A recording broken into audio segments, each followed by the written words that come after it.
Selon un récent sondage IFOP, les Français seraient de moins en moins nombreux à croire en Dieu.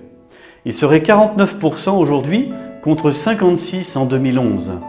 On note un certain désintéressement à l'égard du Dieu créateur. Triste constat, n'est-ce pas? Et toi, où en es-tu? Vis-tu avec ou sans ce Dieu créateur? Plus jamais sans toi, mon Dieu. Voilà ce qui est important à dire aujourd'hui, mais aussi tous les jours. Quelle que soit votre vie, cette thématique est là pour vous accompagner à le vivre. L'objectif de cette série, c'est d'aider à prendre conscience de ce que Dieu veut être à tes yeux. Il est bon de reconnaître le Dieu créateur comme notre Dieu personnel. Lisons le texte d'Éphésiens 2,12. Lorsqu'il dit « Vous étiez sans le Messie, vous n'aviez pas le droit de faire partie du peuple d'Israël, vous étiez étrangers aux alliances conclues par Dieu pour garantir sa promesse, sans espérance et sans Dieu dans le monde, mais maintenant par votre union avec le Christ, Jésus, vous qui, autrefois, étiez loin, vous êtes devenus proches grâce au sacrifice de Jésus. » Effectivement, en ce jour, il est possible de reconnaître Dieu comme le créateur du véritable bonheur. Ce n'est pas possible, ou plus possible, de vivre sans le considérer, le prier, l'honorer. Plus jamais sans toi, mon Dieu. Puissions-nous permettre à Jésus de nous révéler Dieu tel qu'il est véritablement. Regardons le texte de Jean 21, verset 17. Lorsque Jésus ressuscité apparaîtra à Marie de Magdala, voici ce qui est dit. Va trouver mes frères et dis-leur de ma part, je monte vers mon Père, qui est votre Père, vers mon Dieu, qui est votre Dieu. Jésus demande à Marie d'aller trouver ses frères et de leur apprendre la nouvelle situation pour chacun, introduite par sa mort et par sa résurrection. Pour la première fois, le Seigneur Jésus désigne les disciples comme mes frères. Jusqu'à ce jour, les croyants n'avaient jamais été appelés fils de Dieu et héritiers de Dieu. Les propos de Jésus permettent aux disciples de trouver en Dieu les mêmes privilèges que lui.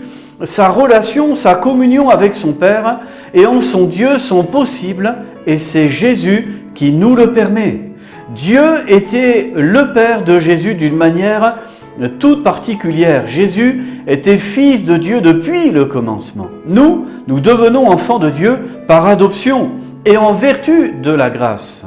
Plus jamais sans toi, mon Dieu. Cette relation commence grâce à Jésus. Le commencement pour nous, c'est lorsque nous reconnaissons Dieu comme notre Dieu au premier jour, le jour de notre conversion à Jésus-Christ. Tandis que Jésus est de toute éternité avec Dieu, étant Dieu lui-même. Lorsque nous acceptons ce que Jésus nous propose, tout devient différent avec Dieu. Dieu a tellement aimé le monde qu'il a donné son Fils unique afin que quiconque croit en lui ne périsse point, mais qu'il ait là la vie éternelle. Dieu devient notre Père. C'est un privilège acquis par Jésus-Christ, notre Seigneur. Mais à tous ceux qui l'ont reçu, à ceux qui croient en son nom, il a donné le pouvoir de devenir enfants de Dieu. Jean chapitre 1er, verset 12. L'œuvre du Père, Dieu t'aime, t'a créé, il est proche de toi, il a des plans pour toi. Et si on peut définir des attributs de notre Père Céleste, il est bon, il est miséricordieux et compatissant, il est amour, il est patient, il est fidèle, il est éternel, il est immuable, il est omniprésent, omniscient, omnipotent, il est souverain, il est saint et juste. On pourrait certainement ajouter d'autres choses. Il est appelé le Père Céleste, oui, qui est dit dans Luc 11, verset 11.